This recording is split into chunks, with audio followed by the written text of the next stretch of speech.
Program is the active center. Program is the active center. All right, today we're jumping into a really critical topic, taking a deep dive into the data behind one of the toughest questions in public safety. And we're doing it all through the lens of a 2025 study by researchers John Lott and Moody. It's a huge question, and it has profound implications for policy, for law enforcement, and for personal safety. When an attack is underway, who actually brings it to an end?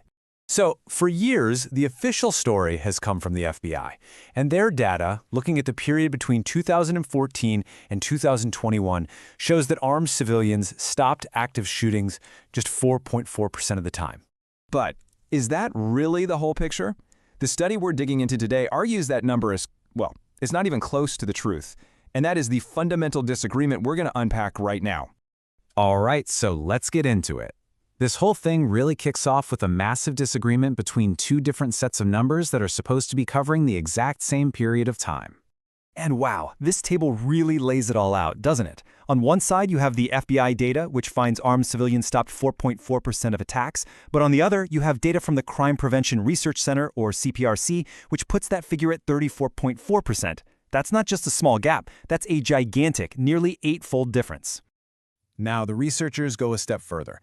They argue that to get a really fair comparison, you have to look only at places where a civilian could actually have been armed. So, they filtered out what are often called gun-free zones. And this is where their argument really takes shape. When they looked only at those specific locations, the CPRC data suggests something pretty stunning. Armed civilians stopped the attacker in 51% of cases. We're talking more than half the time. So you're probably asking, how on earth can these numbers be so wildly different? Well, the study offers a couple of key explanations for that gap. The study points to two big things. First up, something they call misclassification. So, for example, imagine a civilian stops a shooter, but the police show up and make the official arrest. The study claims the FBI might log that as a police stop, not a civilian one. Second, it's about what even counts as an active shooting. They argue the FBI's definition might leave out incidents where a civilian steps in super fast before a certain amount of violence has already happened. So if we stick with their data set and their rules, just looking at these non-gun-free zones, you can see what they found. They report that armed civilians were responsible for just over 51% of interventions, which is actually a slightly higher percentage than the police in those same situations. But the study doesn't stop there. It also digs into the risk that different responders face. And what they found is something the authors call the risk paradox. Okay, get this. The study's data points to a pretty unexpected outcome. Police officers who engaged an active shooter were, according to this research, killed at a much higher rate than armed civilians who did the same thing. The paradox, at least how the authors frame it, is why the trained professionals appeared to face a greater personal risk than the civilian responders. All right, so that's the risk to the responder. But what about the risk to everybody else?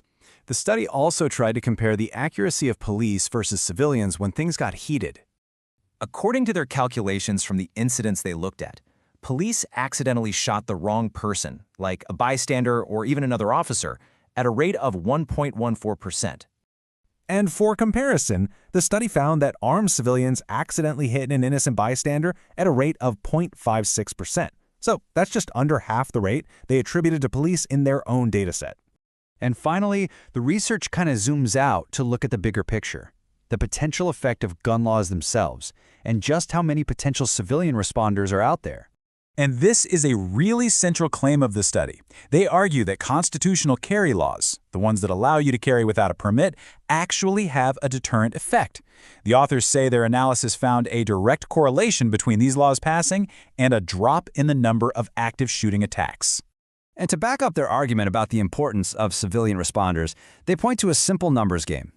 You've got over 21 million permit holders in the U.S. versus, around 223,000 police officers on duty at any given moment. So at the end of the day, this isn't really about saying one data set is right and the other is wrong. It's about seeing that the very information we use to make huge life-or-death policy decisions is, well, it's really up for debate. This study from Lott and Moody throws down a major challenge to the numbers we've been using for years. And it leaves us with a really tough question, right? If the data that's supposed to drive policy is this disputed, how do we even begin to figure out the best way to keep people safe?